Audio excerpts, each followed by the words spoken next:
말씀 호세아 6장 4절에서 7장 7절까지 말씀입니다.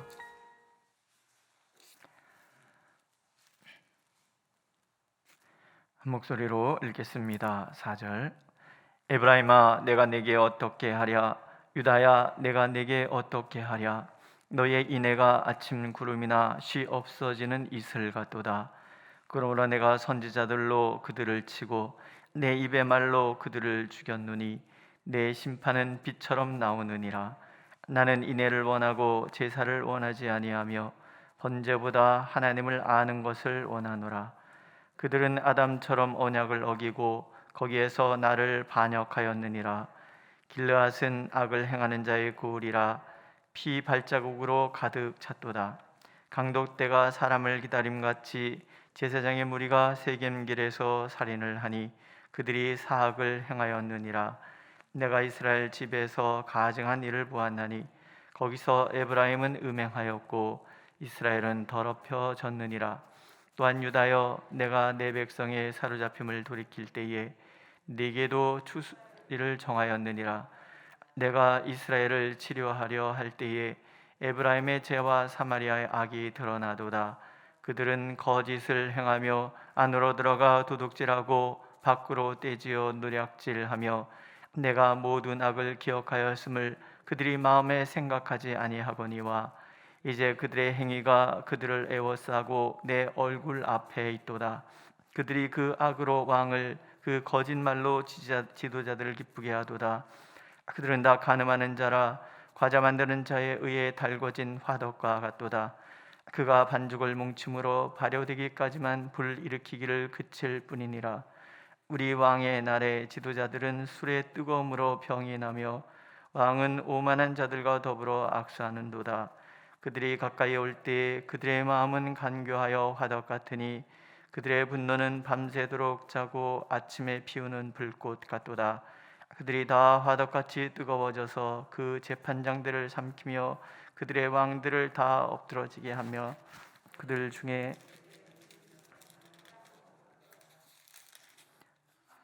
아멘. 손에 땀이 안 나가지고 종이가 안 넘어가서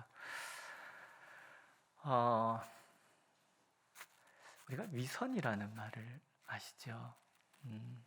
겉과 속이 다른 모습을 일컫습니다. 근데 우리가 겉과 속을 다르게 할 수 있는 이유는 우리가 속을 들여다볼 수 있는 눈을 가지고 있지 않기 때문에 그렇습니다. 세상 속에서 사람들 가운데 살면 누구나 능히 사람들을 속일 수가 있습니다. 눈빛만 봐도 안다.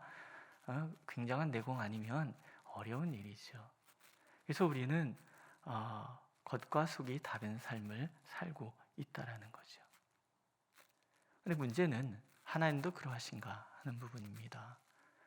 하나님은 우리의 마음을 감찰하시는 분이시잖아요. 속속들이 우리를 들여다보시고 우리의 행동의 의미, 우리 말의 의미, 또 우리 감정의 의미까지도 다 파악하시는 분이시라는 거예요. 아무리 사람을 속이려 할지라도 하나님을 속일 수 없는 것이 인간이라는 거죠. 그래서 우리 신앙에서 우리가 극복해야 될 많은 것들 중에서 하나는요, 우리의 위선입니다. 겉과 속이 다른 우리의 모습을 일치시켜 나가는 거예요. 내 속이 하나님 앞에 부끄럽다 그러면 겉 또한 하나님 앞에 부끄러워야 하고, 내 속이 하나님 앞에 진실되다 하면 겉 또한 하나님 앞에 진실되어야 한다라는 거죠. 오늘 6장 1절에 보면 오라 우리가 여호와께로 돌아가자. 여호와께서 우리를 찢으셨으나 도로낫게 하실 것이요 우리를 찢으셨으나 싸매어 주실 것임이라. 이렇게 노래합니다. 선지자가 하나님 앞에서 사람들에게 권하는 말이기도 하지만 이스라엘 백성들이 예전에 나오면서 그들이 불렀던 노래이기도 하다라는 거예요. 오라 우리가 여호와께로 돌아가자. 회개의 노래라고 그래요. 그러나 진정한 회개라는 것은 그럴듯한 제사가 아니라 하나님께서 원하시는 것이 무엇인지를 알고 그것을 지켜 행하는 것이라는 거예요. 하나님께서 이런 말씀을 들려주시잖아요. 나는 인애를 원하고 제사를 원하지 아니하며 번제보다 하나님을 아는 것을 원하노라.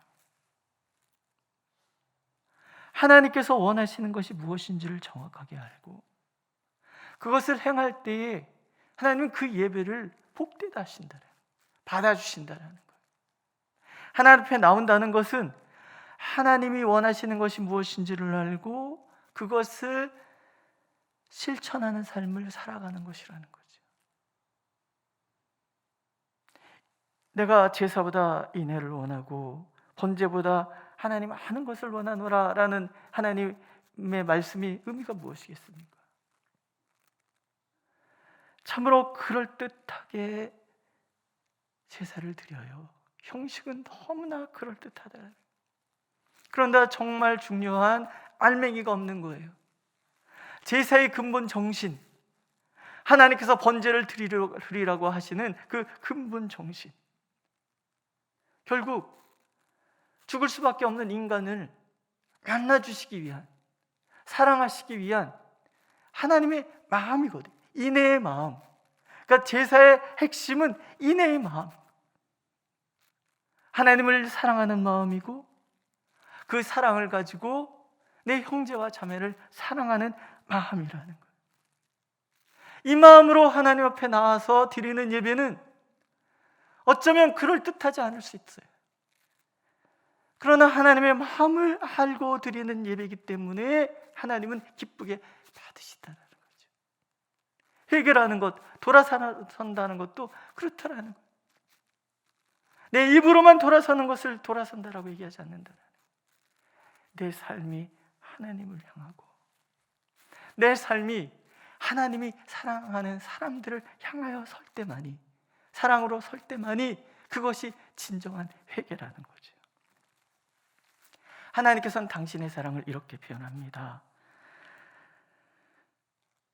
그의 나타나심은 새벽빛같이 어김이 없나니 비와 같이 땅을 적시는 늦은 비와 같이 우리에게 임하시느니라. 신실하심이죠. 그러나 상대적으로 이스라엘 백성들의 모습을 보세요. 너희의 인애가 아침 구름이나 쉬 없어지는 이슬 같도다. 저는 이스라엘을 가보지를 못했어요. 이런 의미가 뭔지를 잘 모르는데 설명해 주신 분이 이스라엘에는 아침에 이렇게 구름이 뜨지만 해가 뜨겁기 때문에 그 구름도 사라진다는 거예요. 아침만 되면 이슬이 흥건히 적셔 있지만 아침만 되면 금방 그 이슬이 말라버린다는 거예요. 이스라엘 백성들의 인애가 그렇더라는 거예요. 하나님을 사랑한다 하지만은 아침 구름같이 있다가 금방 사라지고, 내가 하나님 뜻대로 살겠습니다 다짐하지만 아침 이슬같이 금방 사라져버리는 그런 변덕스러움, 그걸 하나님께서는 아담과 같다라고 얘기를 하세요. 그들은 아담처럼 언약을 어기고 거기에서 나를 반역하였느니라. 하나님과 교제하는 것이 얼마나 귀한지를 알고 있었던 아담이에요.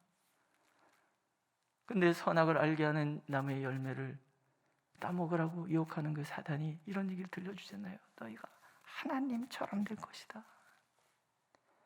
교만이죠. 하나님처럼 된다는 것, 선악을 분별할 수 있는 기준을 내가 세우겠다는 거예요. 선악을 기준하는 그 분별의 기준은 하나님께 있어야 되는데 내가 그것을 행하겠다는 거예요. 이게 반역인 거예요. 이게 교만인 거예요. 하나님이 내 삶의 주관자가 되어주시고 우리의 삶의 이유는 하나님이 원하시는 것을 이루어내는 삶이어야 하는데 우리는 그러고 싶지 않은 거예요. 내 인생은 내가 결정한다는 거예요. 판단은 내가 한다는 거예요. 옳고 그름은 내가 한다는 거예요. 이 세상을 보세요.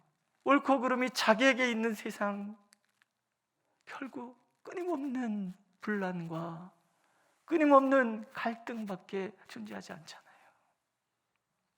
기준을 하나님 앞에 둘 때 모두가 그 하나님의 뜻을 따라야 되기 때문에 어떤 사람은 이런 견해를 갖고 있다 할지라도 하나님 편에서 바꿀 수 있고, 어떤 사람은 이런 견해를 가지고 있다 할지라도 하나님 안에서 하나됨을 이루어질 수 있는데, 내 얘기만 하는 사람들이 사는 세상은 결국은 갈등과 분열밖에 없다는 거죠. 오늘 우리 사회가 그렇지 않습니까? 아담처럼 언약을 어기는 모습, 그것이 인간이 가지고 있는 원죄라는 거죠. 하나님의 말씀을 그 마음에 두지 않는 길은 자명한 거예요. 길르앗과 세겜이 등장하죠. 길르앗과 세겜은 도피성이에요. 부지 중에 살인한 사람들의 생명을 보존하기 위하여 하나님께서 특별히 제정하여 세운 그런 성, 제사장의 마을이에요. 한 생명이라도 헛되이 그 생명을 잃어버린 일이 없도록 배려하시는 하나님의 사랑이잖아요. 근데 그 도피성이 살인자의 도성이 되는 거예요. 피 흘림을 막기 위해서 도피성이 섰는데 오히려 그곳이 피 흘리는 곳이 되는 거예요. 더 무서운 것은 이 도피성에 거주하는 제사장들이, 하나님의 종들이 앞장서서 이 일을 행하고 있다는 거죠. 영적 타락이죠. 영적 타락은 모든 것의 타락을 의미합니다. 성직자의 타락은 교회의 타락을 의미하고, 교회의 타락은 이 세상의 타락을 의미하는 거죠. 모두가 말씀에 비추어 살지 않는다면 교회가 인간의 가치에 따라 사는 사람 중심의 장이 되고 말 거예요. 그렇게 교회가 사람 중심의 자리가 되면 이 세상에 하나님이 임재하실 자리가 없어지는 거예요. 결국은 뭐예요? 결국은 피 흘림과 피 흘림이 거듭되는 사방으로 난장판된 그런 세상이 될 수밖에 없다라는 거죠. 하나님께서 선지자를 통하여 말씀으로 치시는 거예요. 선지자를 통해서 끊임없이 들려주셨다는 얘기죠. 교회가 교회되고 성도가 성도 될 수 있는 방법은 한 가지밖에 없는 거죠. 그 말씀, 그것이 치는 것처럼 아프더라도 말씀 앞에서 나를 들여다보는 거예요. 하나님의 말씀은 살았고 운동력이 있어 좌우에 날선 검과 같다 그러시잖아요. 심령과 골수를 찔러 쪼개잖아요. 무엇을? 내 안에 있는 죄악과 하나님의 뜻 사이에서 갈라내는 거예요. 죄악을 다 도려내는 거예요. 제 아내가 그래서 기름을 먹으면 안 된다 그래서 고기를 사오면 제가 칼로 지방을 다 도려내요. 그래서 그냥 살더미만 이렇게 얼마 남지 않고 이렇게 구워서 이렇게 주고 그래요. 제가 그거 보면서 그런 생각이 들어요. 날성검이란 이런 거구나. 내 안에 불필요한 모든 것들을 다 그렇게 제거해 주는 것이 하나님의 말씀인 거예요. 그래야 우리는 내 몸을 살릴 수 있는 생명의 양식을 먹을 수 있는 거예요. 내가 생명으로 살아나는 거예요. 믿으십니까? 그러면 그 삶을 살기 위해서 어떻게 해야 되는가? 하나님의 심판의 날이 있음을 기억하는 거예요. 유다여, 내게도 추수할 일을 정하였느니라. 11절 말씀이에요. 내게도 추수할 일을 정하였느니라. 이스라엘뿐 아니라 유다도라는 그 말은 이 땅에 하나님의 심판을 피할 자가 아무도 없다라는 뜻이죠. 하나님의 말씀대로 산 사람에게는 기쁨의 추수날이 될 것이고, 하나님을 거부한 사람들에게는 두려움의 추수날이 될 거라는 거예요. 어떤 신학자는 이것을 미래에서 다가온 오늘이라고 표현을 해요. 하나님의 심판의 날을 향하여 우리가 가고 있지만 사실은 하나님이 그 심판을 가지고 오늘 우리를 찾아오시는 거예요. 그 심판하시는 하나님 앞에 설 때 우리는 나의 오늘의 모든 말과 모든 행동, 나의 행동거지 모두가 하나님 앞에 있음을 알아서 조심할 수밖에 없다. 책임지는 삶을 살 수밖에 없다는 거죠. 늘 하나님의 심판의 날을 기억하는 삶은 하나님이 원하시는 것이 무엇인지를 살피고 그 뜻을 행하는 삶을 살게 된다는 거죠. 그런데 7장 2절을 보세요. 내가 모든 악을 기억하였음을 그들이 마음에 생각하지 아니한다라고 얘기해요. 이걸 위선이라고 그래요. 누구도 하나님을 하나님의 심판을 기억하지 않아요. 그러니까 거짓, 간음, 반역이 끊이지를 않아요. 달거짓 화덕이라는 말이 나와요. 우리가 사실 이 화덕이 뭔지를 잘 모르기 때문에 이 의미를 정확히 잘 모르지만 살펴보면 이스라엘 백성들은 이렇게 반죽해서 그걸 빵을 만들기 전에 거기다가 불을 떼고, 그럼 불이 항상 따뜻해서 거기에 이렇게 빵을 반죽하는 그런 일을 한다 그럽니다. 이건 굉장히 오래 가요. 제가 어렸을 때 저희 사는 동네에 항아리 공장이 있었거든요. 한번 항아리 구이를 할 때 이렇게 보면은 그 불을 떼면 이런 통나무들을 막 엄청 갖다 떼거든요. 그럼 그게 며칠을 가는 것 같아요. 따뜻한 게. 그러니까 동네 이렇게 집 없으신 분들이 그 틈에 와서 이렇게 자고 그래요, 겨울에. 아마도 그 죄가 끊이지 않는 모습을 그렇게 표현하신 것이 아닐까, 이런 생각을 해봅니다. 아기는 그 교만한 얼굴로 말하기를 여호와께서 이를 감찰하지 아니하신다며 그 모든 사상에 하나님이 없다 하나이다. 이게 악의 근원이라는 거죠. 오늘도 하나님 우리가 감찰하시는 하나님 앞에 서 있음을 기억하기를 원하십니다. 오늘 말씀을 읽으면서 제일 가슴 아픈 말씀이 7장 7절 후반절이에요. 그들 중에는 내게 부르짖는 자가 하나도 없도다. 하나님이 안타까워합니다. 반역에 반역을, 영적으로도 타락했고 어느 것 하나 심판을 피할 수 있는 것이 한 군데도 없는 그런 와중에 하나님은 사람을 찾고 계시는 거예요. 그들 중에 누군가가 나를 위해서, 나를 향하여 부르짖어 기도하는 자가 있는가, 이걸 살펴보신다. 하나님이 계시다는 것, 그분을 찾는 자를 반드시 만나 주신다는 것을 아는 그 한 사람이 에스겔 선지자의 말처럼 무너진 성벽의 가운데를 가로막고 서서 하나님 앞에 두 손을 들고 눈물로 이 백성 불쌍히 여겨주시옵소서 한마디만 한다면 그 한 사람 때문에 하나님은 죄악이 가득한 이 이스라엘도 살려주시겠다는, 없어요.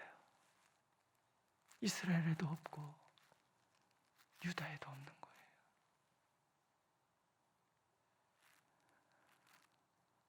오늘 이 땅의 교회가 뭐 어떤 일이 있고 이 땅에 어떤 문제가 있는지 상관없어요. 중요한 것은 우리가 깨어있는 한 사람이 되는 거죠. 저는 우리 교회가 기도로 깨어있는 교회가 됐으면 좋겠어요.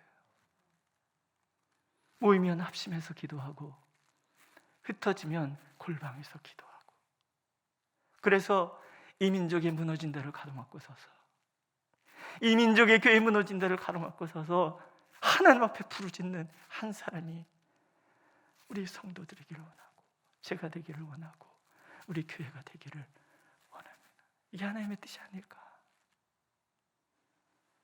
믿으십니까?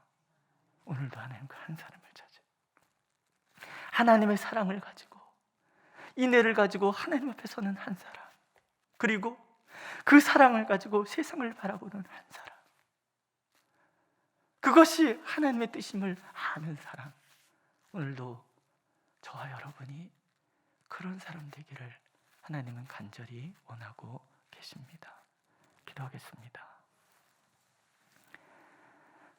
우리의 모든 삶이 주님을 향하여서는 주님을 사랑하는 삶이고, 세상을 향하여서는 세상을 주님의 마음으로 사랑하는 삶이기를 원합니다. 우리가, 이 교회가 그렇게 주님 앞에 서도록 하나님 우리를 인도하여 주옵소서. 예수님의 이름으로 기도드렸습니다. 아멘. 하늘에 계신 우리 아버지, 아버지의 이름을 거룩하게 하시며 아버지의 나라가 오게 하시며 아버지의 뜻이 하늘에서와 같이 땅에서도 이루어지게 하소서. 오늘 우리에게 일용할 양식을 주시고 우리가 우리에게 잘못한 사람을 용서해 준 것 같이 우리 죄를 용서하여 주시고 우리를 시험에 빠지지 않게 하시고 악에서 구하소서. 나라와 권능과 영광이 영원히 아버지의 것입니다. 아멘.